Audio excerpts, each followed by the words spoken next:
It is the Sporting Tribune today, and if you're watching on YouTube, as you can see, I'm not joined by just one guest. We're calling it the first ever roundtable, and it's celebratory because of the Golden Knights and because we're here in Las Vegas, everyone, and we're celebrating. It may be a little bit early, but it's not too early to party. Whoa. So hold on a second. Hold on. Sure. Disregard that I'm not the biggest hockey fan. There's a cheers to all the Golden Knights fans. And let's do this, man. 112 years without professional sports in Las Vegas. Since they let Las Vegas have some fun in 2017, it has been 4 final appearances. It has been 2 world championships. And this is dropping on Friday, which means this is your pregame to the parade that is going down tomorrow on the Las Vegas Strip. So joining us is the entire Las Vegas squadron here at the Sporting Tribune. Steve Carp, the Hall of Famer, Arash Markazi, the boss, Wille G, the man making sure we're good wherever we go for reasons that we can't tell you. And of course, the superstar Kev Martin joining us. And guys, all of you were in the building. I was outside at Toshiba Plaza. So if you guys could kind of set the scene for the night that the Golden Knights won the championship. Steve, we'll start with you. Well, we knew it was going to be euphoric, especially when they got that big lead in the second period. I actually began writing, as Arash can attest. He was sitting right next to me. And it was almost like we were just kind of waiting for that final horn to go off and the celebration to kick in the full force. But yeah, I mean, everybody inside the arena was ready to party, as were the players. Arash, you're next up, bud. Listen, when it was a surreal feeling. It was the first Las, and I'll word this correctly. Listen, Las Vegas has had champions, but they've usually won the championship on the road. UNLV, one in Denver, the Aces in Connecticut. Even when the Golden Knights won the West, it was in Dallas. It was in Winnipeg. This was the first Las Vegas championship that Las Vegas got to celebrate in real time, where they got to fill Toshiba Plaza. They got to spill out into the Strip, and it was fantastic to see. And I know we'll talk about it, but I just love that Vegas does things a little bit differently. So the parade will not be normally, and again, I've been so lucky to cover a ton of parades. They're usually on a weekday. They usually board the bus in the morning. It's, a Tuesday or Thursday or whatever. Saturday night is the Las Vegas Golden Knights parade, so I love that. Arash, by the way, thank you for avoiding us having a Sporting Tribune White House conflict in the way that you worded that. I knew what you were going at. And next up, Wille G, set the scene for me inside T-Mobile Arena, if you could, sir. Well, I'll start with outside. I kind of felt I was never worried about what the Golden Knights were going to bring to the ice. I had picked them, when the series was set. I picked them to win in 5. I just thought games 3 and 4 were reversed. I thought the Florida would salvage the series in a game 4 win.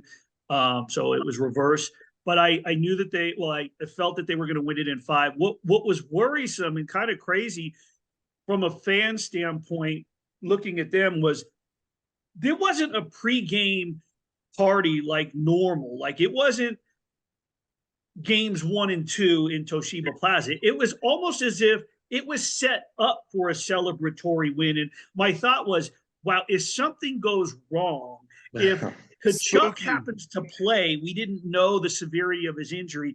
If Florida shows up and these guys lose, they're going to have to do this all over again for game 7. Because it was celebratory before the game started. It was as if they had already won it. That's how I felt.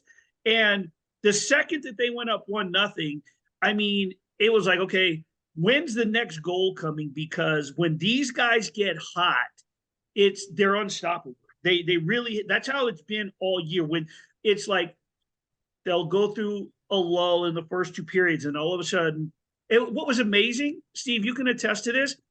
There were times during the season where you kind of wondered where the heck they were in the second period. During the playoffs, they dominated the second period because when they got going, it just became contagious. And the electricity in the building as each goal was scored was just wild. The other thing is, players go on a 2-on-1 rush. You see hits or moves. Crowd gets electric for half a second. They ooh and ah. The goals go in. They go crazy. Any positive sign of movement, whatever they did, this place went nuts. So, like I said, they were celebrating the win before it even happened.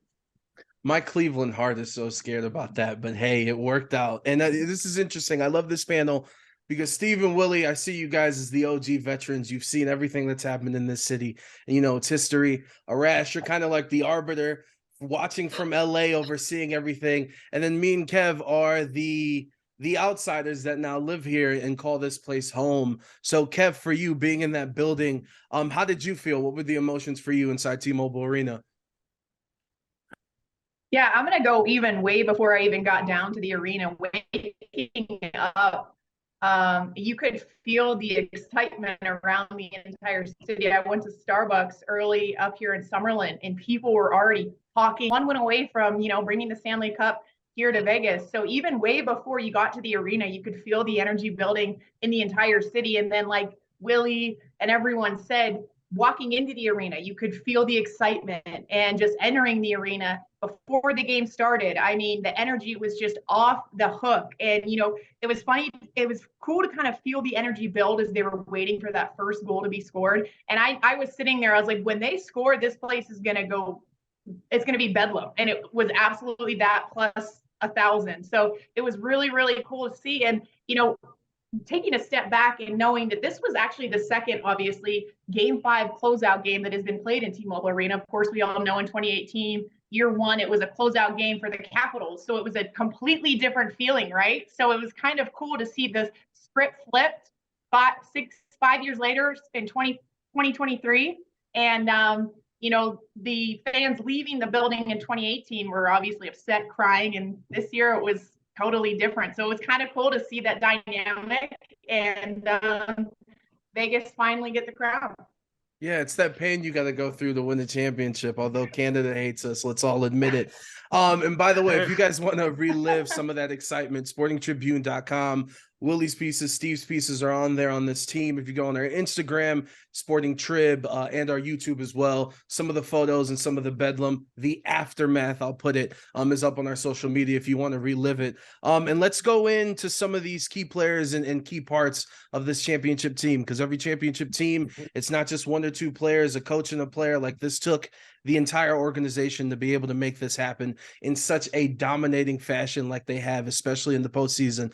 So I'm going to give each of you guys a person, speak on that a little bit and how they played such a huge role into getting this championship. And Willie, we'll start with you, and we'll start with the head coach, Bruce Cassidy. First year, first ring. What can you say about him? What I loved about Bruce Cassidy was his calm, was his sort of his poise throughout the season. I mean, I think that's what this team needed. I think, if you go back to the start, Gerard Gallant was known as the player's coach. I've been told by insiders that the reason that he can't last, everyone says he can't last 3 years, he must not be any good. The reason he can't last 3 years is because he's, according to a lot of insiders, and this is one Golden Knights high up exec who said, a big thing about him is that you get to that third year and he's given them too much, and then he just kind of lets them regulate themselves. And you have Peter DeBoer, who I'm not sure if it's his lawyer mind or just sort of, he just kind of is monotone across the board, not a lot of emotion. Bruce Cassidy was a guy who he showed so much patience and poise, but he never hesitated with us to answer a question. He has a way of exemplifying his emotion without sort of an exuberant voice going up and down. And you really understood where he was coming from with each player, each situation. And I have to feel he was the same way with his players. And they came to appreciate him early on. I think that he also came in appreciating what each guy brought to the table and how to blend the personalities and bring the best out of them, rather than saying, hey, here's what we're going to do, and I want you to change to do this. I want you to look at this system, and I'm bring the best out of you. I'm going to show you how the best of this part of you, Jack Eichel, works with this system. I'm going to show you, Mark Stone. I want you to do what you do, and here's the best of what you do at 200 feet of ice, whether it's a stick lift in a steal, whatever it is. And here's how we use it in this system. He brought the best out of everybody to work in his system and continued to just maintain that calm and that poise. His patience was really impressive. Never really raised his voice after a loss, after an ugly loss. I mean, he was really impressive with his manner and his poise. And that's what I was impressed with most. No, absolutely. And Steve, for you, last week you were gracious enough to make some time for us, and you joined us on the show, and you brought up the Misfits and these people that have been here since the beginning and through all the things that have happened in this city. So if you want to speak on the Misfits, that they're now champions, if you could give us a few words on that. Well, you can't help but feel happy for all of them, whether it's Marchessault, Riley Smith, William Karlsson, Braden McNabb, or Shea Theodore, and William Carrier. You know, when I look at all these guys, they all have various skill sets that they bring to the ice every day. And I'm thinking about a guy like Carrier, who always seemed to get hurt, never really could fulfill his potential. You know, when they got him from Buffalo in the expansion draft, I have a lot of friends who are Sabres fans, and they all told me, this guy just needs a chance, and you're getting a really good player. And I said, okay, well, we'll see. And then you get to watch him. He's got speed. He's got toughness. And then finally this year we saw he had a scorer's touch that we really hadn't seen in him since he played junior hockey. So, yeah, while we've all lauded Marchessault and Riley Smith, and, of course, Karlsson with that incredible first year, and then, you know, Shea Theodore, when he's right, he's as good a player as anybody in the league, and the steadiness of McNabb, who really has come into his own as a solid defensive player. But when I look at all these guys, Carrier is the guy I'm probably happiest for because he doesn't get a lot of notice. He's not a flashy guy. He's just a hardworking dude who really fits in well in that room, by the way. He's really well liked. And not just because he can fix a dishwasher or a dryer or a washer. You know, he's very handy with tools and stuff. And not because he's just a great fisherman, but he really knows how to accept a role. You put him out there with whoever, and he performs well. So collectively, it's great for those guys. They've been through a lot. And 3 coaches and all sorts of different line combinations. But when I look at them all, I'm really happy for Carrier. And I'm really happy for myself. That drink at the beginning is starting to hit. So I'm just gonna stop talking and let's pass it over to Kev. Hey, so Jack Eichel, pretty impressive postseason run, eh? Yeah, I mean, what a journey he's been through, right? Being drafted high at Buffalo and then being questioned if he's a leader. He got his captaincy stripped from him.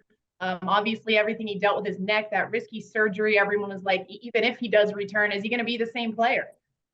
So, man, what a journey he's been through. And, you know, the one monkey on his back was that he'd never made a postseason appearance. He makes it this year in his first season. In the postseason, he gets the Stanley Cup. And, man, did he contribute both on and off the ice. I mean, you hear the guys talk about him. One of the quotes that stuck out to me was when Jonathan Marchessault was asked in the post game, I think it was after game 2 of the final. And one of the reporters asked Marchessault, you know, obviously we know what Jack does on the ice, but we don't see him, you know, that much off the ice. And Jonathan was like, he's such a leader, like in the locker room, in the dressing room. And, you know, we get glimpses of it, right? Like as reporters, we get to see them, you know, in short spurts, but we don't get to see the whole picture. And just to hear a guy like Jonathan Marchessault, and he went off, like he talked his soundbite, if you guys remember, I know we were all probably in that room. He talked about Jack for a good 5 minutes. And it was just refreshing to see. So, you gotta love it, right? You saw the tears after the game, the moment he shared with his dad. It meant a lot to him. He got choked up in that post-game interview about asking, did he ever think he was going to make it here? And he talked about his journey and his surgery and everything. So everything he's been through as a player, and for him to reach the pinnacle of his sport, it was just really, really special to see. Because, like we said, when Jack was traded here, I mean, everyone in the game of hockey knows the name Jack Eichel, right? But it was like, can he live up to that potential in this setting and really turn it on? And I know Bruce Cassidy got on him back early on in the playoffs, questioning. I know at least that's what we heard. And he showed up. He responded. And that's what you want out of your stars on the biggest stage. You want your stars to respond and show up, and he did. And it was really special to get to see him, celebrate with the teammates, his family, and see those tears, because that's what it's all about at the end of the day. And Arash, I'm just curious, with your perspective and kind of overseeing West Coast sports, right? You've documented since the Golden Knights have went on Twitter, kind of what these past 6 years have been. So I'm just going to flat out ask you, did you think it would happen this fast for the Golden Knights? Well, listen, when Bill Foley said playoffs in 3, Cup in 6, we all thought he was crazy. He told Steve Carp that, and here's the thing. They almost won the Cup in year 1. So at that point, it didn't seem crazy because it was just a magical, historic season where they win the Pacific Division, they win the West, they win game 1 of the Stanley Cup final. And then, they lost 4 straight. What I never foresaw happening back then when they got that first team is where we are today in this week, really the most, perhaps historic week or a couple-day stretch in Las Vegas sports history in terms of all the teams we've had here, hosting a Super Bowl in February. If you would have told me back when they got that first team, and again, it was June 22nd, 2016, and you guys were all there, it was just a really big deal that they got a major professional sports franchise.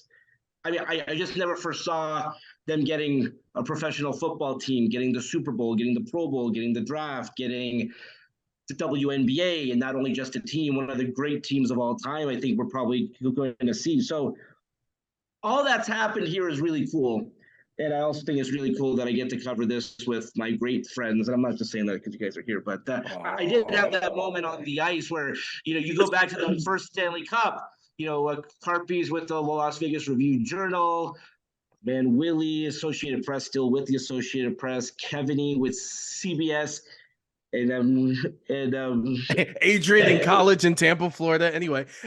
Oh, by the way, Norm Clark as well. Don't want to forget Norm. Listen, it was just one of those really cool moments where I was thinking back to where we were 5 years ago, and now we're here. It's a really cool thing. And, this will lead into my next question. You brought up some of the events, the Super Bowl, Summer League's coming, the WNBA All-Star Game, all the premier college football games that are coming, the Final Four, the college football playoff. Like all these events, the only thing that I think the city's missing is the World Cup, which we missed out on because the city actually didn't put a bid to host one of those. With all that being said, my question, and we'll start with you, Steve, is Las Vegas not the sports capital of the world right now? Boy, that's a loaded question, Adrian. It's a lot of events. Well, we don't have an NBA franchise. We are going to be getting a Major League Baseball franchise, at least in name. I don't know in terms of quality, but we'll get to that. I promise you, Steve. But yeah, Vegas. You got to go back to even when UNLV was at its peak, we still had a lot of stuff going on here. We had great boxing matches. We had really good golf tournaments in all 3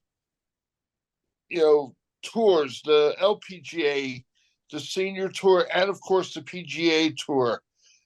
We had the Davis Cup in tennis. We had a lot of stuff, as Willie will remember as well. But yeah, I think when the Golden Knights came into the league, and then obviously getting the NFL was probably the biggest thing, because once you're in that exclusive club, And I think we saw this in Arizona when the Cardinals moved from St. Louis to Phoenix.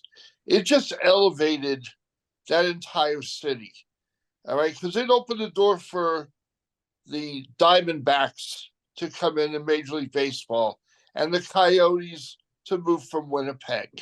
It just changed everything. They had the Suns, but when the Cardinals and the NFL came to Phoenix, it really did change the dynamic. And I think here, the Raiders have changed the dynamic of how sports are perceived in the city and by others outside of Las Vegas. Willie, next up, what do you think? I think it is most definitely the most sought after sports town in the world. I don't know if it's necessarily hit the crowning achievement of being the sports capital. It's the most sought after right now. It's sort of the hottest ticket in sports when it comes to commissioners and bosses. But Steve's right. We have half of the four. There are cities that have, New York's got 2-3 teams in 2 hockey teams, 2 basketball teams, 2 baseball teams, 2 football teams. Madison Square Garden is still considered the Mecca. They still hold boxing matches there. If an event outside of the regular home game of the Islanders, Rangers, Yankees, Mets, Jets, Giants, Knicks, Nets is being played, it's a big deal because it's in New York. The U.S. Open is, that facility, right? Steve's going. It's an annual trip for Steve. New York is still a big-time sports city. Los Angeles, same thing. Even though it's lost some of its franchises, don't cry, Arash. You'll get some back. We got them all back. Which one did we lose recently? We got them all back. Well, I don't necessarily consider the Chargers an LA team, but we'll just leave it. Well, they are now. Oh, boy. They are, but I don't think LA wants them. I'm not sure. They're happy with the Rams. They're like the Oakland Athletics. Nobody wants them in Vegas, apparently, but we got them.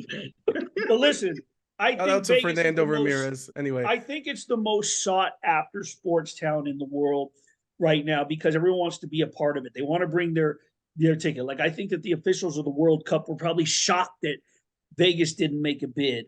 But that being said, I also think that from a fan's perspective, in their eyes, it's their sports capital because they want to come here for the events, right? And I want to take it back.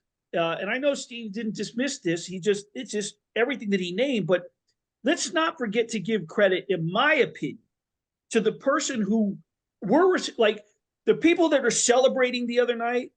It goes back to one person's driven effort, and it just wasn't him. There are other people that have laid the foundation, but Oscar Goodman is a real big reason why pro sports is in this town. When he made the push as mayor of this city to befriend David Stern and bring the NBA All-Star game here and say to everybody, sports betting, it's a good thing that it's regulated. It'll be fine. We can bring pro sports. Let's not forget who opened the door to all the commissioners and met with the different leagues and tried to explain and fought through that for this city.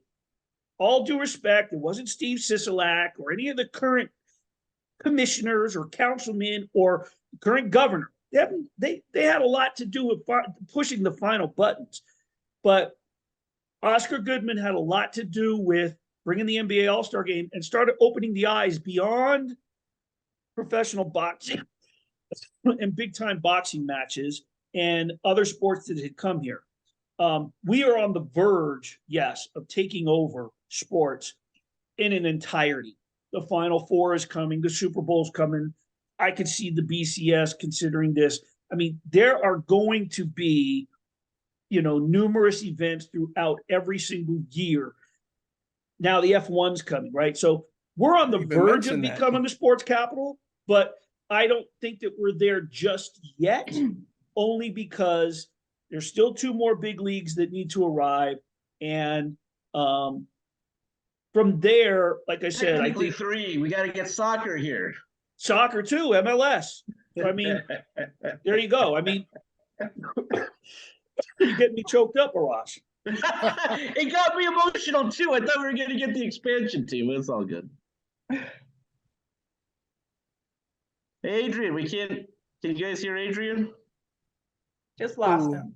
See, this is why I shouldn't drink Adrian, while listen, I'm working. Put the Didn't Crown drink on the Royal job, down. Adrian. How much have you had to drink? Put the Crown Royal down, kid. I'll say a couple things. Number one, we have less rats than New York. Number two, we didn't mention F1 till the end. The NFL draft that was here, the A's that are coming. So it's just a good time, to your point. And just because we're running out of time. Number 4, Adrian, don't ever bring up the word rat on a Zoom that I'm involved in. You should know better. Oh, geez. Geez. Excuse me. Let me take another drink. Awkward.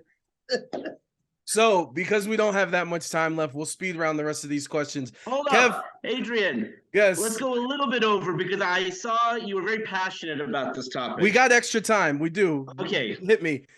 The the two OGs really brought this up because if there's anyone who knows about sports in Las Vegas, is the two men to my left and my right. And they both push back on what you said, and they're 100% right. It is the hottest sports town. It is the most coveted sports town. It's the most sought after sports town. It is not yet the sports capital of the world, and they're 100% right because To their Los opinion. Angeles and New York have 2 of every team. And not only that, the reason, and I'm biased, of course, I go to Los Angeles because they have 2 colleges. And when you say what's the most popular sport, I think college football, if not number 2, is certainly in that conversation. They don't have big colleges in New York. You know, you got to go outside of the town to get. Or LA for a very long time. No offense. What? Or LA for a very long time. It's been a while since USC's been good. If you want football, USC, UCLA, hoops, again, big time colleges. So just having the team there, I think it's a big deal. But that goes to my point of why we created the company that we did and we're all a part of and that we're all helping to grow. I think, and this goes without question, this is not even debatable, is that the 270 miles that connect Los Angeles and Las Vegas, which is a short 4-hour drive. It's a short 41 minute. I timed it the last time I did it this week. Wheels up, wheels down, so short that you don't even have time for a glass of water. That is the sports capital. That region is a sports capital because when you include Los Angeles, then you include the Olympics, you include the World Cup, you include both of those towns being in the conversation for the Super Bowl, college football championship, and all that good stuff. So the region is the sports capital. Vegas is certainly the hottest city. I don't think there's a commissioner that doesn't want a franchise here. Arash, that is one hell of an answer, and the Sporting Tribune and its staff agrees with that. Okay. Kev, let's flip the script a little bit. And I've talked about this a lot, but it's no secret. You go to an Aces game, you'll see Golden Knights players, you'll see Raiders players. You go to a Knights games, the Aces and the Raiders are there. For the Raiders, the Aces and the Knights are at their games. They're all going to each other's events. And I'm curious, with the success that the pro teams have had here in Las Vegas, does that just add pressure to the Raiders to, join in and have their own parade one day? I mean, when have the Raiders not had pressure, right? Yeah, I mean, fair enough. If you talk to Raider Nation, that is that fan base, they act like, I mean, they've been through it though. They deserve to feel like that. Yeah, the pressure's high for the Raiders. I mean, like you said, the Aces delivered, the Golden Knights delivered, and now it's up to the Raiders to complete the trifecta. So yeah, it's definitely high. But that, that's that makes it fun. That means you're a championship city. When the other teams are winning around you, it makes you want to win more. So yeah, Vegas, we're talking about it being the sports capital of the world, but it's starting to become a championship city, and the Raiders have to capitalize on that. No, 100%. And I do want to get everyone's thoughts on the A's and what's going on. But before that, we'll close out with this Golden Knights with this one. And this is going to be for Steve and Willie, like we've said 3 times so far. You guys are the OGs of Las Vegas. Willie, your last piece was kind of breaking down some of the success Southern Nevada has had when it comes to sports. So for you two, if you could take a moment and kind of put this championship in perspective and how it's going to be remembered in the history books. Steve, go first. Okay. Well, as I wrote yesterday, we should never denigrate what UNLV accomplished in winning in 1990. It remains a remarkable achievement, especially given the climate of the university's battles with the NCAA at the time. And without Jerry Tarkanian, none of this ever takes place. Sometimes we forget that they went to 3 Final Fours in, 5 years, I think, 87, 90, and 91. Okay. And I still think the 91 team was the best team, the one that lost to Duke in Indianapolis. But what the Golden Knights did in just 6 years, and given their birth and what they had to deal with before they ever even played a game here, after the mass shootings of 1 October in 2017, and how they built from it, to me, that's the best story. Willie, go for it. When you put it in the perspective that Steve does in terms of like the storyline, and where we are in society in 2023 with social media and and the mass shooting, obviously it's an incredible run. But when you consider, I think that, and I've been saying this for the last 48 hours, either on the radio or in writing or just in talking to people, I think that a sensible and logical, rational conversationalist is going to be right. It doesn't matter. Like Steve's take in his column, spot on. He's not wrong. In my eyes, my top 5 is not wrong. Somebody else could call the Aces. In their eyes, that's the biggest. What I look at is what impact did the championships have on the people that are expressing the opinion? Your garden variety person that's lived here for a few years, they're out partying. It was the best time in the world. They were at Toshiba Plaza. They've never experienced anything like it. God love them. Last 2 nights ago was the biggest championship for them. For someone who's been here since 1972, and I could get up and down the strip in about 6.5 minutes, everything about UNLV basketball will always be the biggest. It's like your firstborn. You have your firstborn, and your secondborn could end up signing the multi-million-dollar contract, but that firstborn is always going to be the most special for a lot of reasons. So for me, the 1990 UNLV basketball championship, it meant so much to a lot of us that have been here and watched the team at the convention center and used to sit on the damn baseline watching Reggie Theus and Eddie Owens and Sweet Lou Brown and Robert Smith, who became a colleague of mine and Steve's. The whole entire program, their whole storyline from those days is a great story. But when you have an artist, and I say this from the genuinely from my heart, when you have an artist and a Hall of Fame writer like Steve express what he did in his column, you cannot debate how he expressed his feelings. It made all the sense in the world. It's more a matter of seeing it through the person's eyes, what it meant to them. As I mentioned, like there's a game ops person who works for the Golden Knights. She's a season ticket holder for the Aces. It's part-time gig work for her with the Golden Knights. But I would venture to say that as much as she was a part of the team and she got to lift the cup because they had some of the interns out on the ice and doing all that, like it meant just as much to her being a season ticket holder and being at the parade and getting to meet Kelsey Plum about a week afterwards at an autograph signing. Anybody who has, that could sit down and speak rationally and cordially, not saying, instead of me going, Steve's wrong, I'm right. You're going to have people that are going to argue. Everybody's going to be right because it impacted them all differently. So for me, it'll always be UNLV's basketball team. Then it'll be the Golden Knights. Then it'll be the Aces. Then it'll be Gorman's 3-time national championship team, the culmination with the 54-game win streak. And why? Not because of just Gorman, but because what it did was it opened the eyes to recruiters that would come in town to recruit Gorman, but then stop at Arborview and Liberty and Bonanza and Clark and Valley and Cheyenne and Cimarron and Western, where these schools wouldn't have got that attention. That's how much it meant to my city. And 5th, the UNLV golf team in 1998. So those are my top 5. UNLV will always be, in my eyes, the #1 championship. We can argue about the successful teams in Las Vegas all day. Bring the championships coming, and the Sporting Tribune's got you covered. Before we get out of here, I just want to touch base on the A's and the latest and the approval, and it looks like it's finally happening. I'm just going to say this before I pass the ball to Kev. It is very hard, not only being from Cleveland and realizing what losing a sports team does to the city and the kids growing up there, but it's very hard to rationalize the state giving a team $380 million when the ownership hasn't invested $380 into that team. And with that, we'll get your thoughts, Kev. Yeah, it's a crazy situation, right? I mean, 380 is no joke.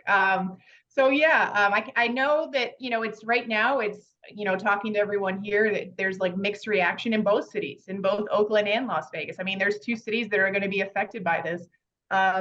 So yeah, it's you have a group of people that are super excited that, they just want to see this city grow. They don't care how. And bringing another sports franchise here, it does that, especially the MLB. That adds number 3 of the big 4. And then obviously there's a huge chunk of people that are like 380 million, like you said, where was the investment from the ownership group? So there's a lot of questions. It's definitely a touchy subject, and you could go on, like you said, we can go on and on about it. So yeah, there's mixed reactions, and you can feel it. I mean, it's a daily debate here in Vegas, and I know it's the same thing in Oakland. So yeah, it's definitely a different situation, because typically when you're getting a sports franchise or a professional sports franchise, we got it in different ways with the Raiders and the Aces and the Golden Knights. There's a lot of excitement, right? And that's really all we saw from when they came here. Obviously with the Raiders, there was some mixed reaction there as well, stealing them from the Bay Area. But yeah, I mean, it's just a different experience because, yeah, everything that's behind the move. Stealing everybody's girlfriend. Arash, we're up next. Yeah, real quick. I mean, I never thought Las Vegas would have a Major League Baseball team. I thought that they would get all of the other sports. Here's the thing that I will say, and I've heard a lot of pushback in this regard, that like they should get an expansion team. It's hard to get an expansion team. A, some leagues don't want to expand. B, when they do, they already have places that they want to go. And by the way, if they did expand, they would have to have some public funds for that stadium. Again, as much as we all love Las Vegas, the sports franchises that came here didn't come just because they love Las Vegas. What did the Raiders get? $750 million of public funds. Timing for the hockey team. There was talk for years about a 17 to 18,000 seat brand new arena. The timing of that worked out, so they had a home for the Knights. If baseball were to come here, I promise you, the person that purchased them wouldn't be paying $2 billion for the stadium and $2 billion for the team. Las Vegas is still in that public-private partnership. And by the way, I totally push back on that. I don't think there should be any public funds, but Las Vegas is kind of in that. They're not Los Angeles, they're not New York. So if you want to play, if you want one of these teams, you have to help out some. So, but Kevin's totally right. I mean, this is totally different. I've not seen any public really support. There's no happiness here. Like when this thing actually happens, it'll be a different feeling. And by the way, they're not going to play here for quite some time, or at least the new ballpark won't be here until 2027 or 28. So listen, it's going to happen.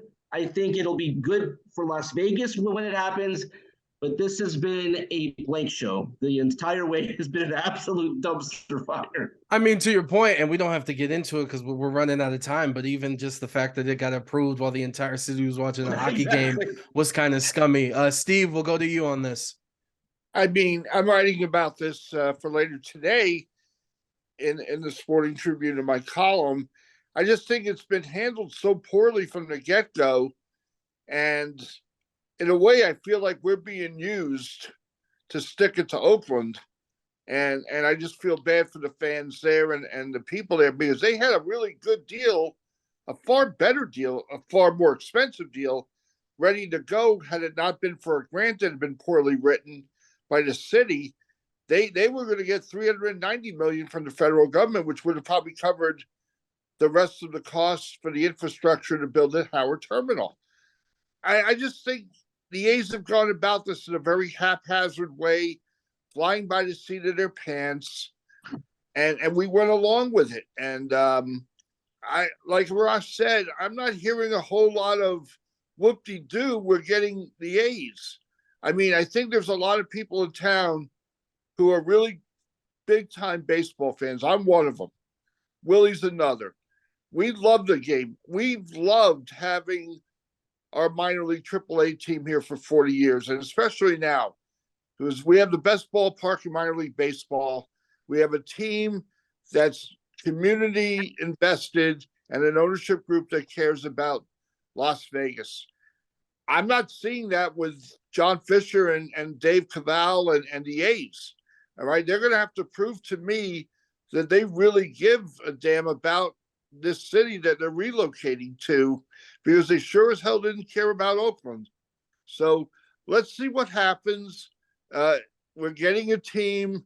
It is, like Arash said, it's a far better option financially than if we had to go the expansion route, where one, we would have been guaranteed a team. Two, if we did get a team, we'd still have to build the ballpark. We'd still have to have public subsidies for it. And we'd still have to have an owner willing to pony up, what, $2 billion, Arash? Something like that at that point in time. Some crazy number. And with no guarantee we would even get the team. There's a lot of competition. Yeah. Nashville, Salt Lake City, Montreal, Portland, Oregon. Raleigh. I mean, that's a lot of places, man, that want a baseball team. So in a way, we may be getting the better bargain, even though we're stuck with John Fisher for the time being. By the way, no dome. Where are we supposed to park? We don't have time for it. Let's close it out. Willie, wrap this up for us. I have to unmute there. I would love to see Major League Baseball. I would love to see all four, major professional sports. I consider WNBA major, so I would love to see the other two in terms of baseball and the NBA. The problem that I have, as Steve mentioned, in terms of the care for the team, the care for Oakland, I don't think that it has the right leadership. And I also don't know if they've damaged their brand. I know the A's have been, they have a lot of world championships. I believe they rank in the top 5, maybe top 7 of total world championships. But nevertheless, as old as they've been and historic as they've been, I wonder if they've damaged their brand and how much they really think that they can come in and sort of adopt a new fan base to get 50, 60,000 people inside of a baseball stadium, whatever it is that they plan on building. I have been a proponent of saying that they should rebrand entirely. I even came up with a suggested name and color scheme in how to rebrand it around Las Vegas. And I think that it might go over better.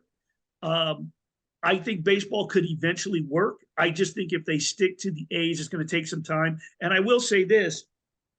I mentioned Oscar Goodman earlier. Those guys in the front office in Oakland could take some tips from our good buddy Don Logan. He has to be one of the, if not the most respected minor league executive in any PCL, international, whichever minor league organization. And I'd put him up there with a lot of Major League Baseball executives. They could take a page out of his book, especially if you're going to bring a franchise to Las Vegas. Don't think for a moment that executives of the pro teams that have been here, that are here now, haven't consulted with Don Logan or buddied up. I know Kerry Buboltz and Don Logan are buddies. Because Don Logan knows this town. He knows the power brokers. He knows the ins and outs of what works. You don't sustain a minor league ball club in some place for almost 40 years because it doesn't work. Okay. As Steve mentioned, the Las Vegas ballpark is the best stadium in minor league baseball. Don Logan could teach the Oakland A's a thing or two. So I'm all for them coming. I would like to see a rebrand, and I would definitely like to see a stadium not on the Las Vegas, not at where they're proposing. It's going to be Las Vegas Strip south, way south. Give us some breathing room between properties. Doesn't need to be right there on the corner of Trop and Las Vegas Boulevard. Really quick, Willie, because you brought it up. Most World Series title, Yankees #1, Cardinals #2. Third, the Oakland Athletics tied with the Boston Red Sox, which is why I don't think that they will rebrand. Oh, I love it. Here we go. They got a lot of history there, but you're right. They haven't done a squat. That's the sad part. Not only the history, but the color scheme. It's kind of like the Sonics when they went to the Thunder. I know, but right? look, it looks like we have a lot to talk about, and we've got plenty of time to do so. The Sporting Tribune has got you locked. For all of our listeners and all of our readers, I want to thank all you guys for covering the Golden Knights the way that you guys have. Of course, we got the parade tomorrow and the rest of the craziness of Las Vegas sports. We got you covered, man. TheSportingTribune.com, Sporting Trib on all social media, TikTok, Instagram, and Twitter. For Steve Carp, Wille G, Ramirez, Kev, Martin, Arash Markazi, thank you guys for doing this. And toast. You guys want to come over? I got a little bit more left for you, Will. Reggie makes a cameo. Reggie. Reggie, take care, guys. Thank you.